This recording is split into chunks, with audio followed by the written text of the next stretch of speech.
This Argos Support video will demonstrate how to remove, clean and refit your Hoover vacuum cleaner's filters to ensure your product runs efficiently. Not cleaning the filter regularly is often the cause of problems with your machine. Firstly, release the dirt container. Then detach the filters.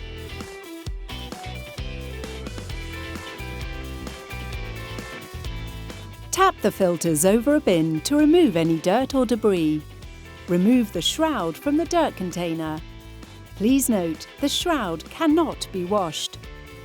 Wash the filters under running water, remove any excess, and leave to dry for at least 24 hours. Ensure the filters are completely dry before refitting into the vacuum cleaner. Finally, reassemble. The filters can be put back into position. Following these simple steps on a monthly basis will help to prolong the life of your machine. For further assistance, please contact www.argos-support.co.uk.